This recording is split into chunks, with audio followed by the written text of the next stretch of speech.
Hey there, everybody. Happy Sunday. Happy spring, just in time for almost summer.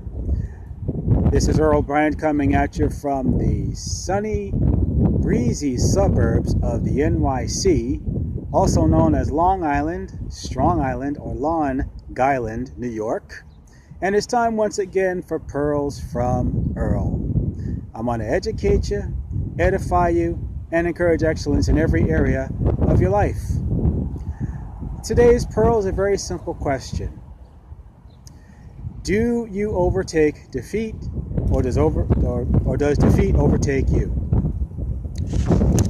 It has a lot to do with a quote that I got from Napoleon Hill a while back, the author of Think and Grow Rich. He says this: one of the most common causes of failure is the habit of quitting when one is overtaken by temporary defeat. Let me bring some parameters into the conversation to kind of help define things for you. Let's say, for example, that you're a kid, and some of us have done this on occasion back in the day. You may have accidentally or out of curiosity put your hand on a hot surface, like a stove, or in the case of one kid that I knew years ago, put his hand on a lawnmower engine, unfortunately. You burn your hand, you burn your fingers. It's painful. You pull your hand back. That's normal. You also tell yourself, or the pain tells you, don't ever do that again. That makes perfect sense. That's reasonable, that's logical, and that's rational, because you don't want to go through that pain again. That's understood. But let's say that you've gone through a pain that's not quite as extreme and not quite as serious. Say in a sports context, since we're in the middle of baseball season, let's say that you were up at the plate and you struck out. You struck out swinging, or worse, or even worse, you struck out looking.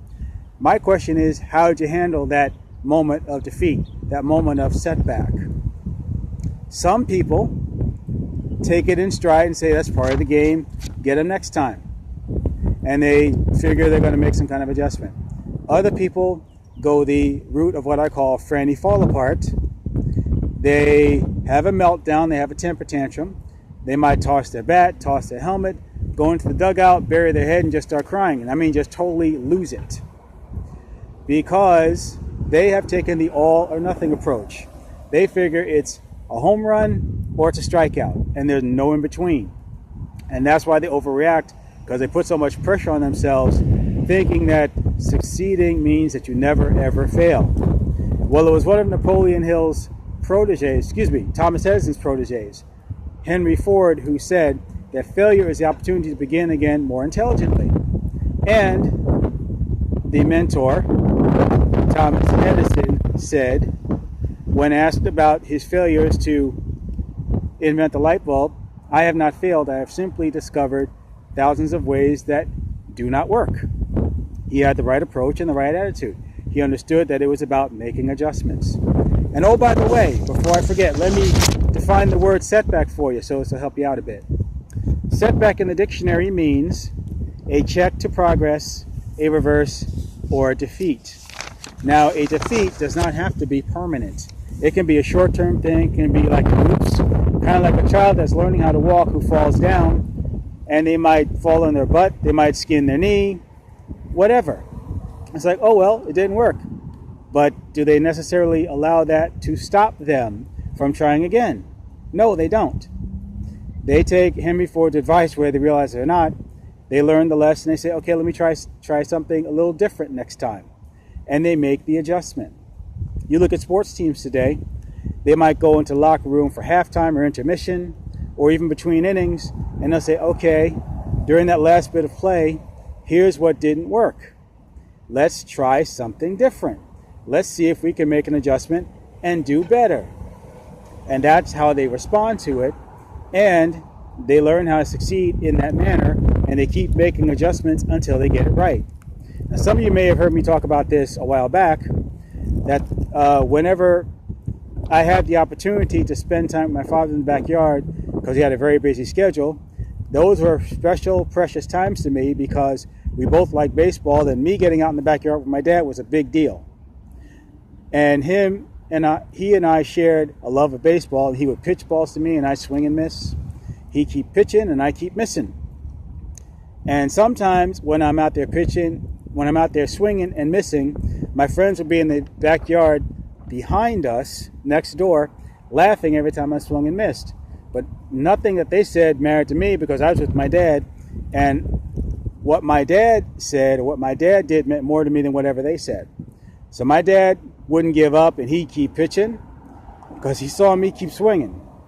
And I didn't get upset and didn't get discouraged because I didn't get discouraged. I got determined. I said, I'm going to hit that ball. Because I saw my dad hit that ball, and I said, if my dad can hit it, I can hit it. So I said, just keep pitching, and I'm going to hit it. And he keep pitching, and I keep missing. And this went back and forth until he threw this one pitch. I managed to bring the bat around, make contact, smack the ball 2 houses down. That was the last pitch of the day because we didn't have another ball. But the point was made. I found out I could do it.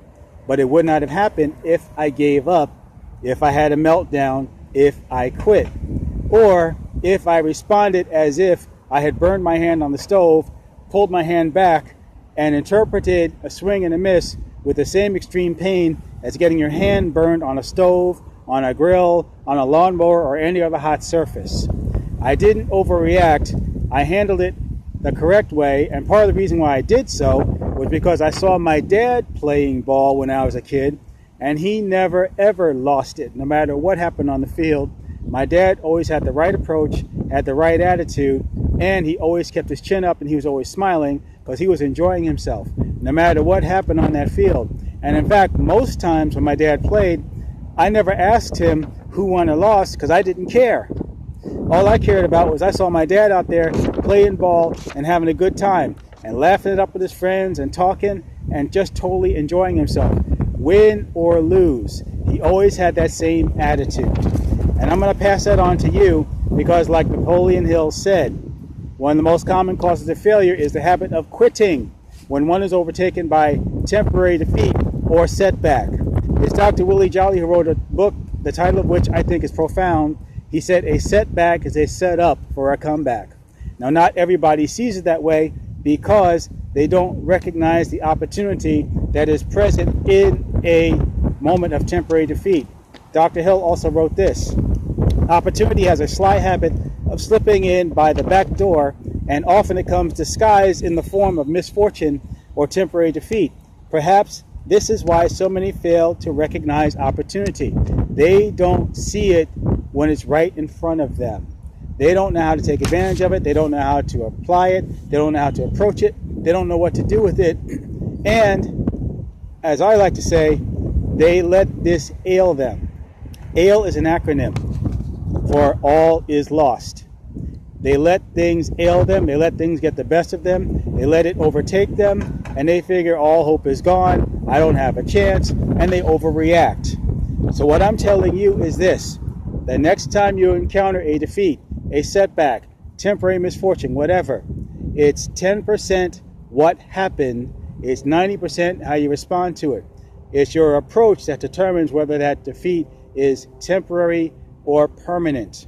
So at the end of the day, even when you do have a setback, you can still come back and make it turn around in your favor. Your trial can become a triumph, and your test can become a testimony. So my question to you once again is this: do you overtake defeat, or does defeat overtake you? And that is today's Pearl from Earl. It's my hope that you got some value from what I shared, and if you did, please pass it along to someone else, and do like this and subscribe so that you can get some more content, and that I'll pass on, and hope that you can get blessed by that as well. If you'd like more information about these type of subjects and how you can learn to turn your adversity into an advantage, please click the link in my bio, and I'll be happy to connect you with people that can help you to learn these lessons just like I have. Again, this has been a Pearl from Earl. It's been my privilege and honor to share this with you. And until the next time when we get together for another Pearl from Earl from the suburbs of Long Island, and I hope to see you right back out there, I'm saying take care, be well, be blessed and not stressed, turn your adversity into an advantage, and make it a great, fantastic, fabulous 2019. Bye for now.